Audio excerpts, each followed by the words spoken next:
mana? Saya melihat kemarin apa yang disampaikan Ganjar, ini kayaknya masukannya dari siapa? Saya lihat waktu dia foto itu sama Ganjar itu, wah matanya si Ganjar kayak melotot-melotot. Coba buka nanti fotonya, kayak sudah jadi presiden dia. Udah itu pakai baju tentara lagi, yaitu tentara gadungan itu, ya kan? Iya tentara gadungan. Kalau Pak Prabowo bukan tentara gadungan, tentara beneran. Ini kan bikin contoh jelek kepada rakyat Indonesia ini. Makanya saya di Zoom saya di depan itu tulisannya apa? Jangan kita sampai dibodohi, bahkan disesatkan. Coba aja lah apa yang disampaikan itu nggak menyesatkan semua itu. Saya kan udah kupas. Nah, tadi Pak SK bilang udah dilaporkan, syukurlah kalau dilaporkan. Tapi apa pelanggaran pemilu atau melanggar undang-undang itu?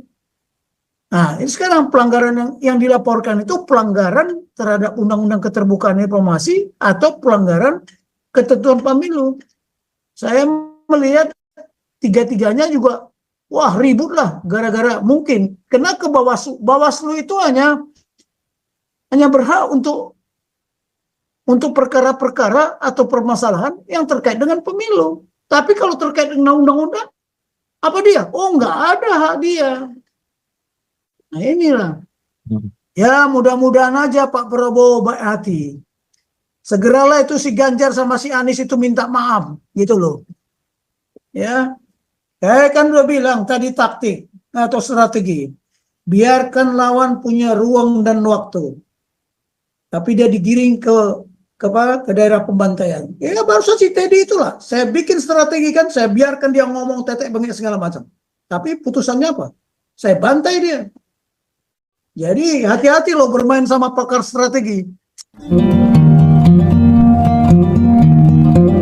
Mau baca satu dulu ya, pemirsa di live YouTube ini ya, sebentar nih. Ini tadi ada yang nulis nih, jam 9:30 dari Z-nya Zedin. Ganjar, kecepatan mulut melebihi otak, menyakitkan hati semua tentara Republik Indonesia. Intermezzo, ya silakan Pak Yus, Menir dari Belanda. Dari Londo. Halo Pak Tobing. Halo, gimana? Ya, begitu-begitu aja deh. Aku pertanyaannya ringan-ringan doang deh, nggak berat-berat. Tanya aja lah. Nomor 1, itu organogramnya di Indonesia. Dari Presiden sampai Panglima TNI. Itu 1. Bagaimana itu organisasinya, Pak? Siapa perintah siapa? Umpamanya di Belanda ya. Kita itu yang paling tinggi sini kalau organogram ABRI itu adalah Menteri Pertahanan. Terus Sekretaris Jenderal, baru Komandan dari ABRI. Panglima tertinggi ya dari ABRI. Jadi masih ada 2 layer ya.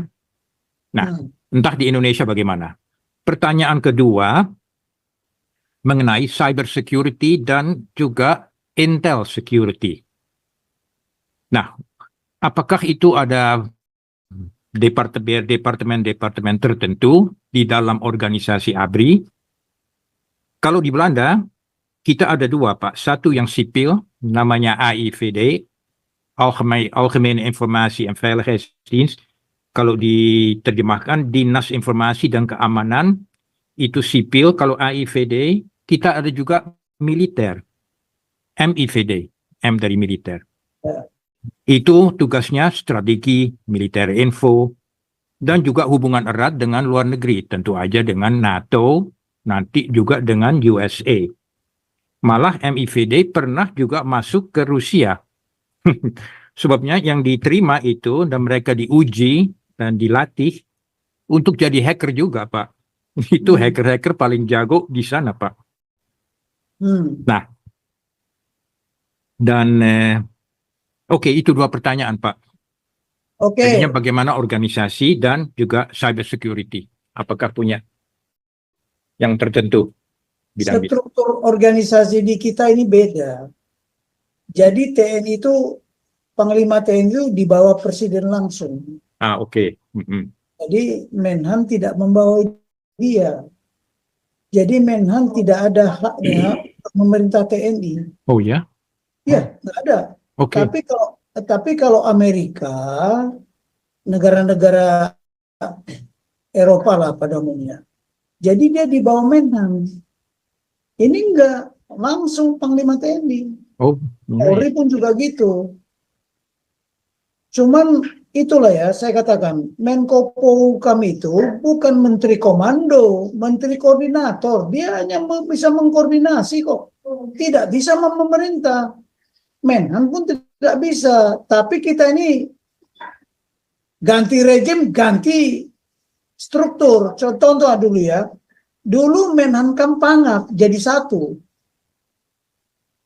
Nah, zamannya Pak Harto, Menhankam Pangap. Jadi seperti Pak Wiranto, Menhankam Pangap. Tapi zaman Pak Yusuf dibedakan. Menhannya Pak Poniman, Pangapnya Pak Beni. Jadi kita selalu, bikin bingung ya itu. Iya, memang itulah kejadiannya kalau Pak Yus mau tahu. Karena saya mengikuti terus perkembangan itu. Dulu nggak ada Pangap, yang ada kepala staf. Dan dalam perang bahaya, Pak. Kita nggak tahu terima order dari siapa nih. Ya itulah makanya sekarang gini. Jadi sejak komando gabungan nggak ada, ya Panglima TNI jadi Panglima Komando Gabungan. Dulu Pak Nasution itu bacalah, Kepala Staf Angkatan Bersenjata. Kasap namanya. Ya. Ya, tetapi ada Pangkowilhan. Pangkowilhan 1, Pangkowilhan 2, Pangkowilhan 3. Jadi perintahnya perintahnya presiden langsung ke Panglima Kogab ini. Menhan hanya mengkoordinir, hanya memberikan saran masukan, hanya membuat telahan strategis. Contohlah, waktu kita membentuk Panglima Komando Mandala, kita belum punya komando gabungan. Komando Mandala itu, kenapa Komando Mandala? Karena operasinya di wilayah orang. Ya, Irian belum masuk wilayah kita, makanya dibilang Komando Mandala. Sebenarnya senior-senior itu jago-jago ya. Daripada yang sekarang, adik-adik kita ini kadang-kadang, ya saya katakan kita, tidak mau melihat sejarah. Tapi walaupun dibentuk Komando Mandala itu, ya ternyata kemenangan kembalinya Irian Barat bukan hanya dari gan diplomasi, tapi diplomatik luar negeri. Makanya si Anies sama si Ganjar itu belajar nggak tentang ini, termasuk tim pemenangnya itu, dia tahu nggak itu. Jadi di belakangnya Pak Ganjar itu banyak sebenarnya tentara, lengkap juga di situ, darat, laut, polisi. Tapi bagaimana dia bisa memberikan nasihat ke sana? Saya melihat kemarin apa yang disampaikan Ganjar, ini kayaknya masukannya dari siapa? Saya lihat waktu dia foto itu sama Ganjar itu, wah matanya si Ganjar kayak melotot-melotot. Coba buka nanti fotonya, kayak sudah jadi presiden dia. Udah itu pakai baju tentara lagi, yaitu tentara gadungan itu, ya kan? Ya tentara gadungan. Kalau Pak Prabowo bukan tentara gadungan, tentara beneran. Yang ini kan bikin contoh jelek kepada rakyat Indonesia ini.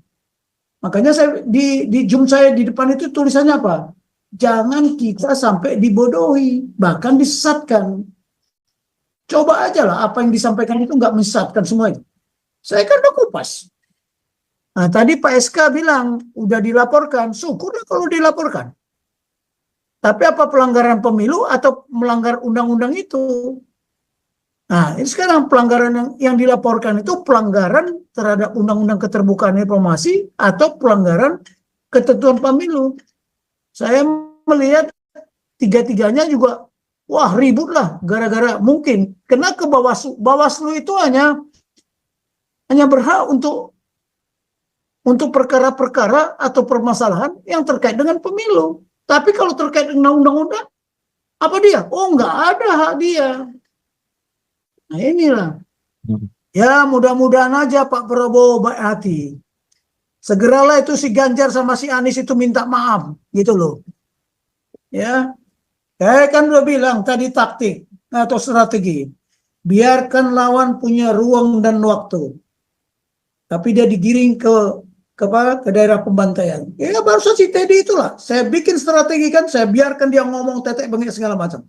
Tapi putusannya apa? Saya bantai dia. Jadi hati-hati loh bermain sama pakar strategi. Baik. Lalu Saya, itu cyber security, Pak, gimana? cyber security itu sudah ada persiapan kita untuk itu. Dulu 2 perwira TNI dari udara 1, dari laut 1. Saya kirim ke Jerman untuk mengikuti seminar cyber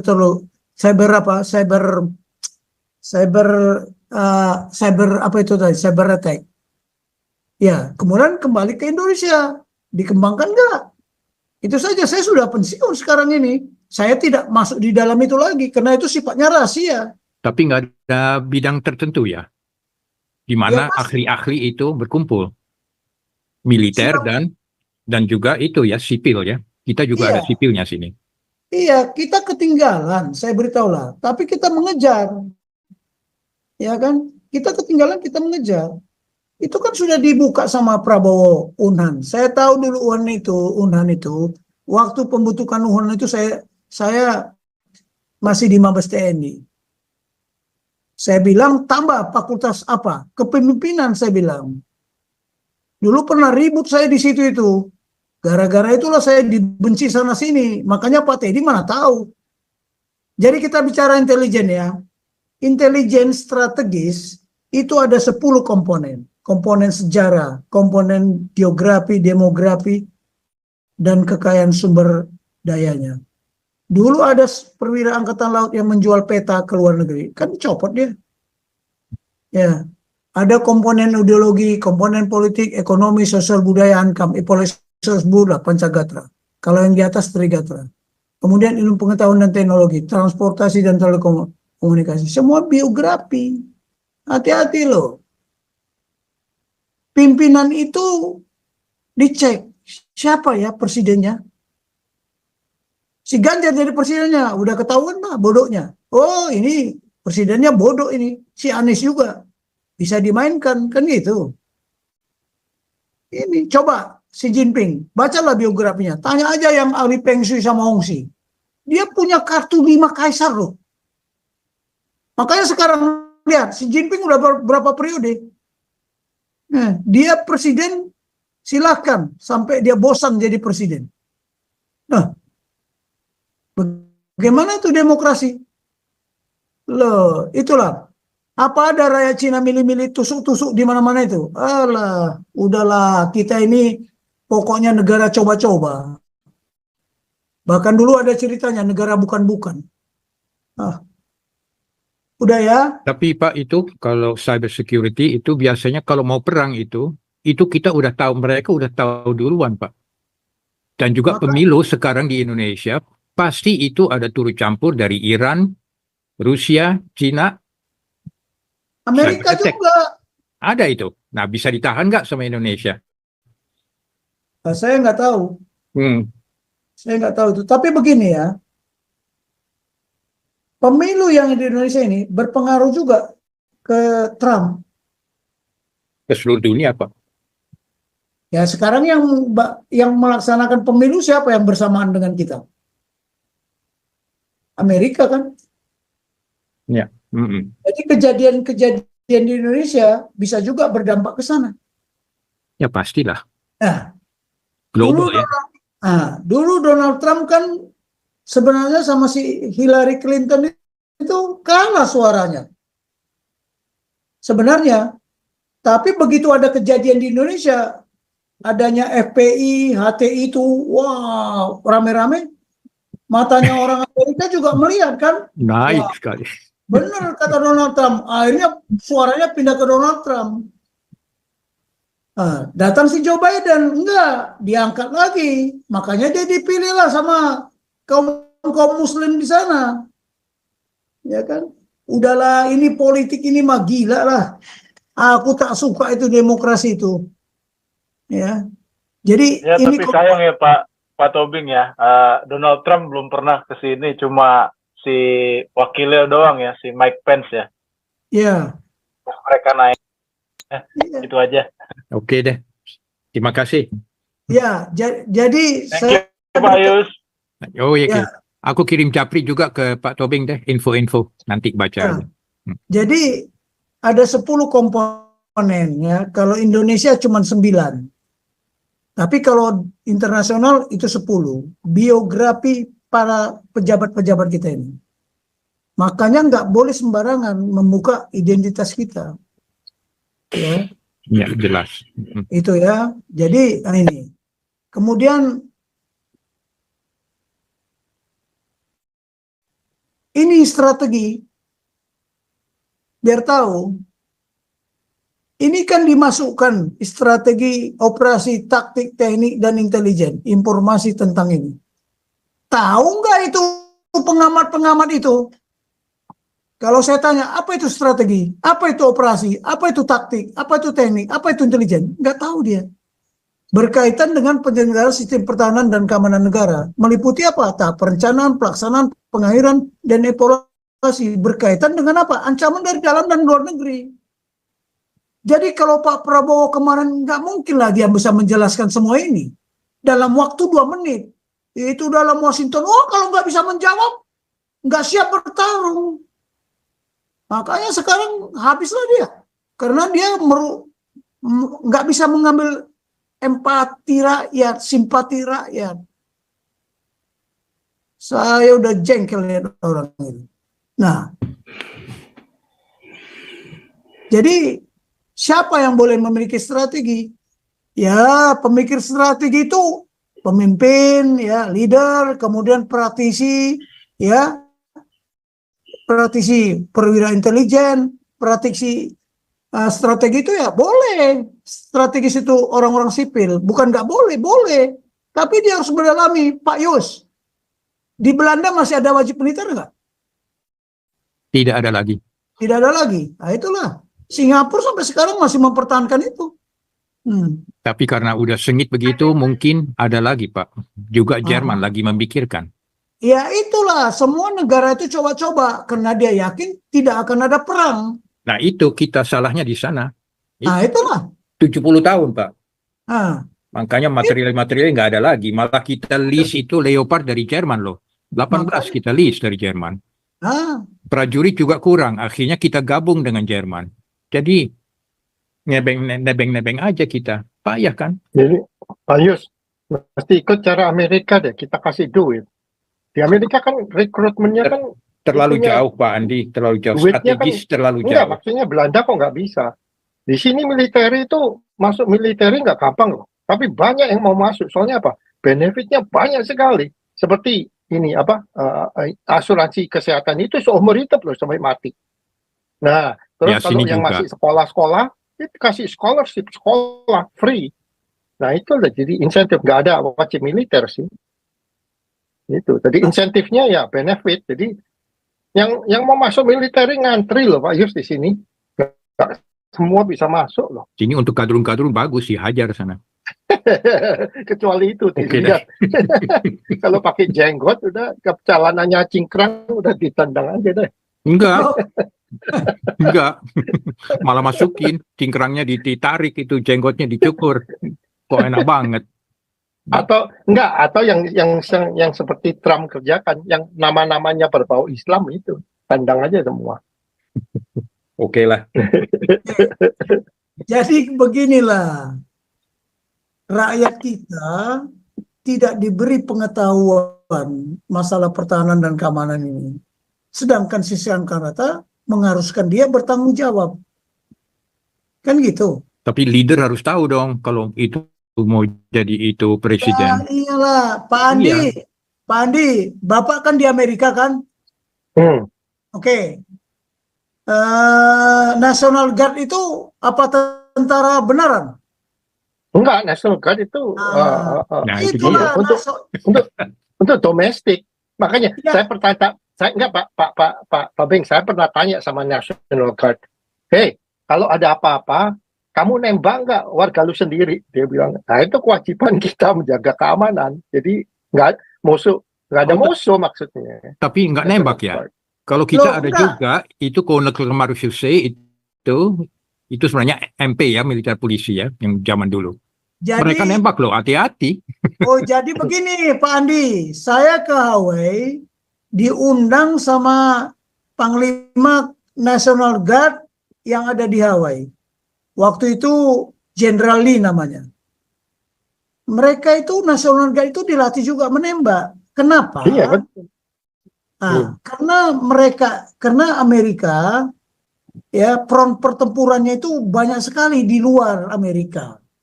Sementara menjaga dalam negerinya dia harus ada juga yang makanya disebut National Guard. Nah, enggak tetap Pak Tabeng tetap persenjataan tetap ya, dan nggak masuk akal loh. Rakyat biasa, rakyat biasa pakai AR-15, masa National Guard pakai shotgun? Nggak masuk akal. Ini yang memang persenjataannya lengkap, cuman mereka was-was aja gitu. Saya waktu itu tanya, jadi sewaktu-waktu pun dia kalau dibutuhkan cadangan untuk berangkat ke Irak, berangkat ke sana, mereka harus siap kok. Siap, iya betul. Nah, udahlah, kita ini memang itu lagi Caimin tadi kan. Kalau gitu semua aja tentara jadi petani. Nah, baiklah ya, jadi banyak yang tidak itu paham. seperti ini Pak Tobeng, sistemnya seperti Israel tadi, reserve. Jadi kamu bisa jadi civilian, tapi sewaktu-waktu negara perlu, kamu harus berangkat gitu loh. Ya, wajib hukumnya kan? Itu wajib militer dulu ya, 2 tahun. Iya, harus Pak Yus, harus ini basic training harus. Iya. Waktu aku keluar wajib juga itu sampai umur 65, aku tetap iya, enggak, di sini kita ini merasakan juga loh Pak Tobeng, banyak kita yang di perusahaan-perusahaan yang engineer manager yang berdarah Yahudi pada ditarik semua sekarang ini, suruh aktif, ya itu mereka harus berangkat. Nah itu hukum Israel ya. Saya beritahu, Oke deh. saya beritahu orang Korea yang ada di Indonesia, kalau dia belum pindah warga negara, itu dipanggil juga untuk penyegaran. Yap. Nah, Indonesia mana? Nggak ya, ada. betul. Nah, saya memberikan pencerahan lewat Zoom ini, ya biar rakyat kita itu tahu, ya. Baiklah, saya mau kasih tahu ini nggak tahu strategi, nggak tahu posisinya di mana. Nah, inilah. Jadi perkembangan paradigma. Kalau zamannya imperium dulu, semua kodanya di tangan satu orang. Napoleon umpamanya, ya kan? Semua di bawah dia ini. Taktik, apa semua, mulai dari taktik, kemudian semualah operasional, strategi sama grand strategi. Zaman Napoleon logistik paling penting. Nah, tapi dia kalah sama Rusia kan? Iya. Nah, kekalahan dia apa? Di logistiknya Pak kalahnya. Di logistik karena dia pikir Rusia sudah tahu. Ya. Semua sumber makanan di Rusia dibakar. Jadi ketika dia masuk ke Rusia, ke daerah Moskow, dia udah nggak ada makanan. Apalagi dia menyerangnya pada musim dingin, matilah dia. Ah, udahlah, kita nggak usah cerita lah. Mungkin aku nggak sampai semua ini ya. Udah lat ini. Oh, udah malam ya. Ini tadi saya mau ngajarkan ini. Oke lah, Pak Paul. Masih ada yang mau ditanyakan? Nanti kalau kita mau bicara minggu depan kita lanjut aja Pak. Kalau minggu depan kayaknya kepepet ya. Udah mau mendekati apa? Nanti tanggal berapa ini? 21 ya? Hari Senin, hari apa itu? Minggu depan kan baru tanggal 23 Januari. Enggak, debat berikutnya. 24 Januari debat. Debat berikutnya nih. Capres, Cawapres, baru Capres lagi sekali lagi. Oh gitu ya. Waduh, kayak itu jadwal debatnya saya. Itu coblosnya kapan Pak di Indonesia? 14 Februari. 14 Jadi maksud Februari. saya begini, Pak Paul. Ini strategi juga buat Nanti kita kita. koordinasi pakai ini aja, WhatsApp aja. Jadi mau kapan ininya, tanggalnya nanti kita atur. Coba tayangkan yang aku kirim sama Pak Paul, ada nggak di WA? Masalahnya ininya lagi dicas itunya, WhatsApp-nya di bawah. Saya di Waduh. atas ya. Tadi saya turun pas lagi ada kelas juga. Payah ya. Oke, saya mau komentari dulu 2 hal, boleh nggak ya? Boleh. Oke, ini yang menghancurkan kita ini.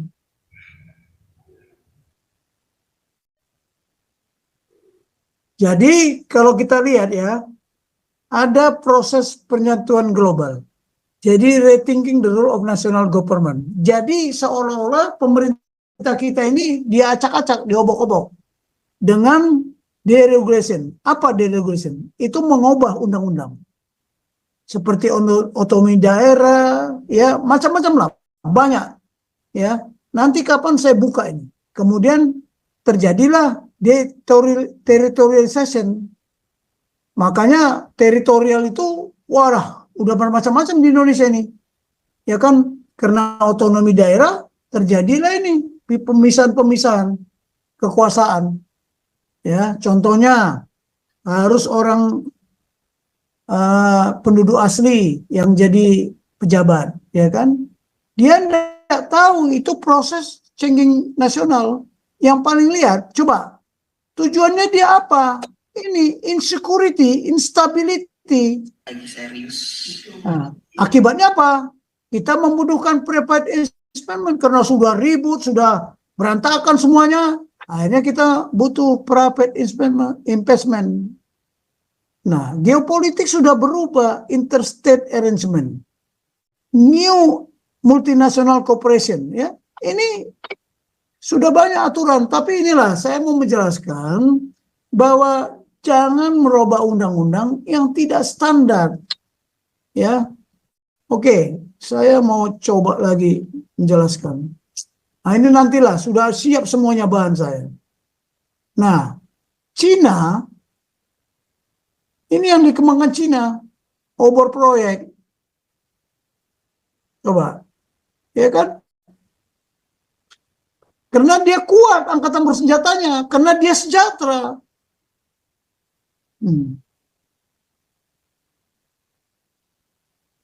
Coba, sampai kemana udah? Bahkan ini udah sampai ke timur-timur loh. Ya. Nah, ini juga kalau terjadi sengketa di Laut Cina Selatan, dia sudah sekarang nggak tahu saya sudah selesai nggak ini?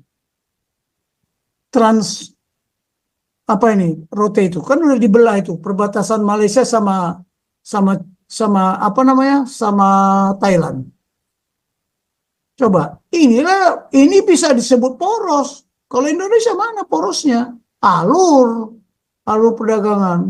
Strait of Malacca itu penting sekali, Pak. Kalau itu diblokir, itu semua itu jatuh loh. Kita itu krismon langsung ini di dunia. Sudah enggak lah, Singapura pun mati. Iya. Ini seluruh dunia. Penting sekali itu. Iya. Ini saya dapat gambarnya Pak Tobing.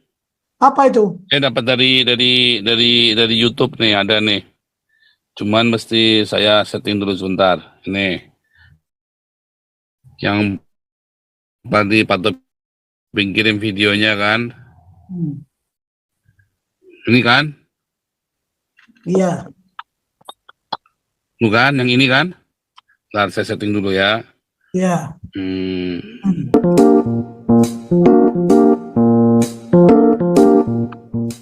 Pagi ini lagi persiapan mau pembukaan Rakernas nih sama Mas Nanan, terus ada Ibu Yang Megawati duduk di, yang Jokowinya duduk di kursi kayu itu ya. Ya toh? sama Presiden. Ini kan? Iya. Itu kan kayak Jokowi itu Presiden Republik Indonesia. Bukan, tugas partai kok dibilangin. Bukan. Kayak Topeng mau bohongin kita nih. Ini kacungnya partai, Pak, bukan. itu kursi terdakwa tuh. Itu lagi hamba saya lagi menghadap sama Nyonya Besar. Lah iyalah, cobalah. Aduh, gimana rakyat nggak sakit hati? Itu Presiden Republik Indonesia. Memang kurang pantas ya. Kurang pantas ya.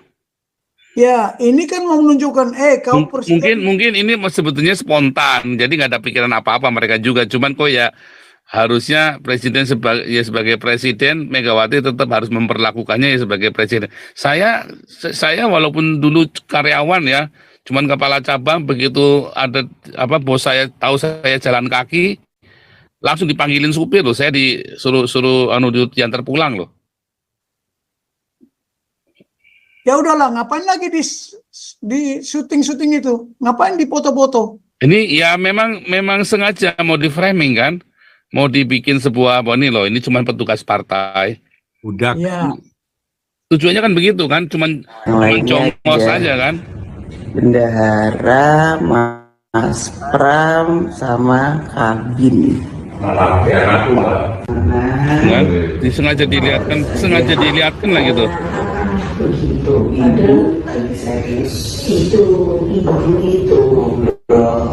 Cara duduknya Jokowinya juga kayak congos partai juga. Sebenarnya menghina ya. Kurang pas lah ya. Kalau di Indonesia kurang pas lah. Selamat pagi Bu Ketua Umum, Ibu Mega. Pagi. Matikan Hari dulu. ini kita mau. Nah ini sudah nggak apa-apa, sudah aman, sudah saya setting videonya. Kurang pas ya, memang ya. Nah, Ya, saya beritahu aja ya, kita aja biasa gitu. Kalau tamu mau datang, kita siapkan sofa kan. Kamar tamu kita siapkan, Iya, kita siapkan. Bahkan kalau kita nggak punya duit pun, kita siapkan minuman yang terbaik lah. Iya kan? Itu penghormatan. Ya, tapi karena dia memang dia petugas partai, itulah. Perspektif memang ya. Aduh, susah lah. Susah saya bilang. Udahlah, nanti dibully lagi. Ada pengacaranya. Kayak yang nyetel saya. Hah? Yang nyetel saya. Oke. Ya udahlah. Gimana Pak Ben? Sudah ya? Oke, kembali Ya, lagi. Pak Paul. Coba Tergantung Pak Tobing nih. Oh ya Tergantung udah. Pak Tobing. Ini jam berapa ini? Jam 12. Oke lah, setengah jam lagi oke. Nah, Kau bilang kau menang debat, lawan domba yang sesat. Kau bilang banyak yang tobat.